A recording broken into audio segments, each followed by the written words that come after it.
welcome to our next in our series of interviews with key personnel around the games being launched and discussed at Gamescom 2012. If I can turn to you, can I just ask you briefly to introduce yourself, what you do, and the game you represent briefly? Yeah, I'm Niklas Fegraeus. I'm lead designer at DICE, and I'm here representing Battlefield.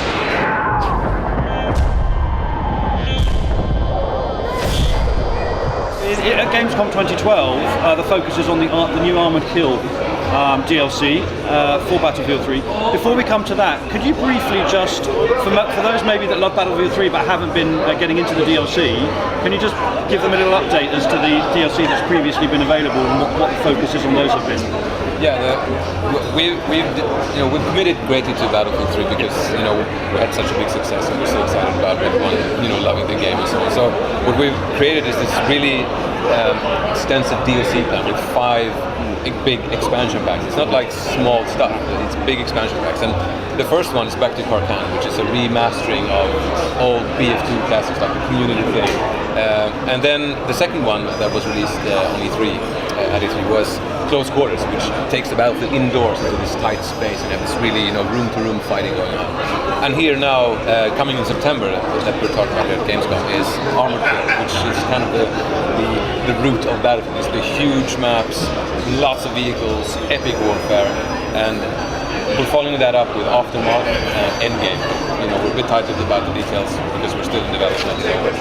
So it's going to be a really nice mix of themed experiences. So if you like the game, I believe you're going to love all these packs.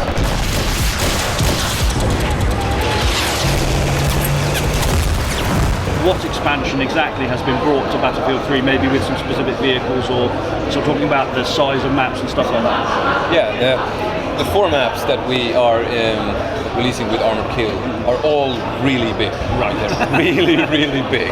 And we also talk about Bandar Desert, one of them being the biggest one we've ever made. So it is actually super big. It's the biggest one we've made. Yeah. And we show that at E3. Yeah. And the vehicles, we're adding 6 vehicles, okay. So it's quite a substantial addition to the gameplay that we have. Mm-hmm. So now you get the tank destroyers, for example, which are nimbler tanks, but still packed with the same firepower. But they're of course less armored than the big daddy on the battlefield.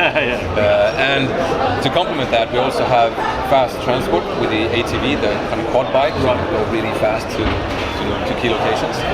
And to soften up bases before you move in with those tanks and other vehicles, you have the mobile artillery, which is this big truck with a big artillery cannon on it. So basically, it's kind of weak, but you need to find a good firing position. And when you do, you just deploy and send shells that way.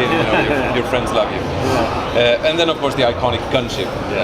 It's tied to a base, a specific base, so it's strategic in that sense. You can capture that base, it starts circling the battlefield, and you can use that as a spawn point for your team. You can mount the guns, mount the weapons, and really suppress the ground and help your team. So it's pretty cool.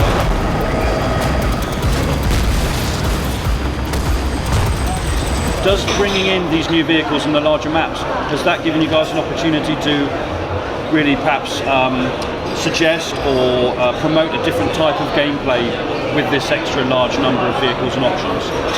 Yeah, there are lots of new gameplay options that comes with the new vehicles because we're adding, for example, there's no previous kind of way of bringing super high firepower like the tank cannon quickly to another location should you need to, and that's what the tank destroyer brings. So you have these new options, and shelling a base from afar with these artillery shells is also a new gameplay feature that you can really use tactically with your squad, for example. So there's lots of new things for players to think about and strategize about. And so will this DLC be supporting a new gameplay mode, or is it really you're saying, well, let's keep the same gameplay modes like Conquest and stuff, but we're giving you all these extra options?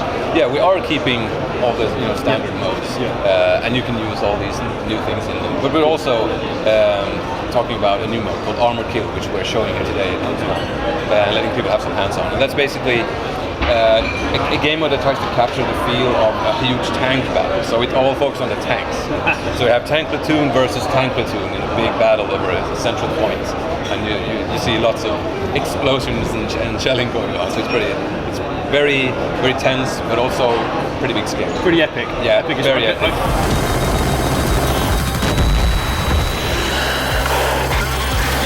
in addition to the brilliant stuff with vehicles, which obviously is industry leading for Battlefield 3, how has bringing all of this kind of firepower into the game, what steps have you guys taken to balance it for the guy who loves to play just an infantry soldier? Is that still possible in Armoured Kill? Yeah, it's still possible. The thing that is exciting when you think about vehicles versus infantry is where they can really play their role.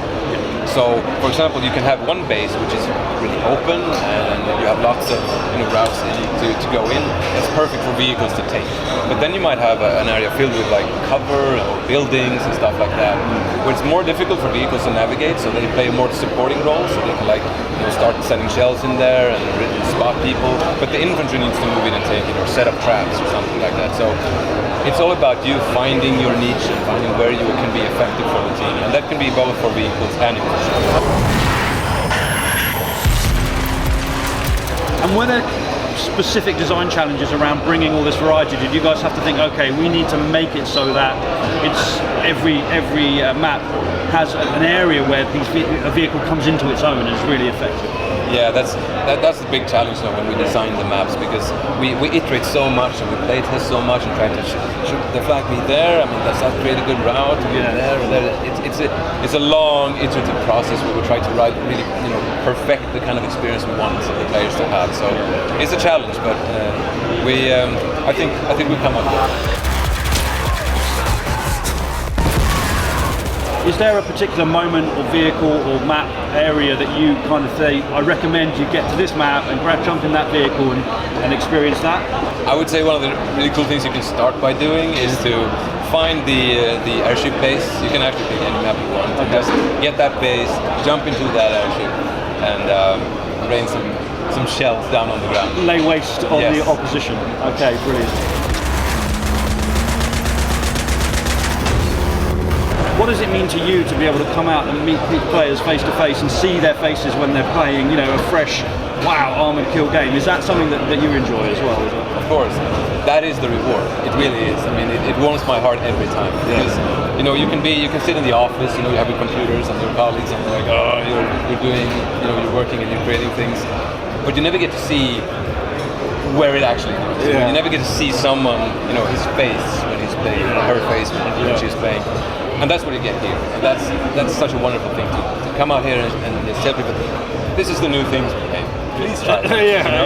And then they try, and we've got so many positive comments and reactions.